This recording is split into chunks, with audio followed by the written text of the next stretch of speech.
আৰু মই AP member নিৰ্বাচিত হৈছোঁ। কোন দলৰ পৰা? দলৰ নহয়, মই নিৰ্দলীয় হিচাপে।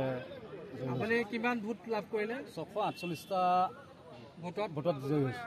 মুঠ কিমান ভোটটো মোৰ ডাটাটো নাই, এতিয়া আহিব। 648টা ভোট বুলি মোক ভিতৰত ক'লে। 648টা ভোট কেনেকুৱা এতিয়া ইমান জয় জয়কাৰ বিভিন্ন ৰাজনৈতিক দলৰ প্ৰাৰ্থীসকলৰ, তাৰ মাজত আপুনি নিৰ্দলীয় হিচাপে জয়লাভ কৰিছে। ইয়াৰ কৃতিত্ব আপুনি কাক দিব? ইয়াৰ কৃতিত্ব মোৰ ৰাইজক দিম। ৰাইজে আমাৰ হেৰি কৰিছে, দলৰ বাকী বিশ্বাস কৰা নাই। মানে কি বিজেপি যদি দিলেহেঁতেন, বিজেপি চিটটো যদি বিজেপিক দিলেহেঁতেন তাত, তেতিয়া বিজেপি জিকিলে হয়। তাত দিলে SBৰ লগত এলায়েন্স হ'ল, SBক দিলে চিটটো, সেইকাৰণে SB হাৰিলে। কংগ্ৰেছ আহিছে। আপোনাৰ কাৰ লগত কণ্টেষ্ট হ'ল? মোৰ কংগ্ৰেছৰ লগত হ'ল। কংগ্ৰেছৰ লগত কংগ্ৰেছৰ প্ৰাৰ্থীটোৰ বাবে। এতিয়া সমষ্টিটোক লৈ পেলাই বা আপোনাৰ পঞ্চায়তখন লৈ পেলাই সপোন কেনেকুৱা? সপোন যি আধৰুৱা কাম থাকি গৈছে সেইখিনি কৰিবলৈ চেষ্টা কৰিম। নতুন কিবা আপুনি পৰৱৰ্তী সময়ত বিজেপিলৈ যোৱাৰ কিবা চান্স আছে নেকি? যদি দলে বিচাৰে কোনোবা যাবই লাগিব।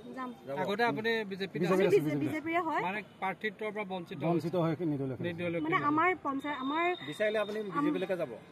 বিচাৰিলে যাম। আপোনাৰ কিবা নতুন পৰিকল্পনা আছে ভৱিষ্যত? নতুন পৰিকল্পনা যিখিনি যিমানখিনি কাম আমি কৰিব পাৰোঁ ৰাইজৰ কাৰণে আমি গোটেইখিনি সহায় কৰি যাম, সেইখিনি আৰু। ঠিক আছে।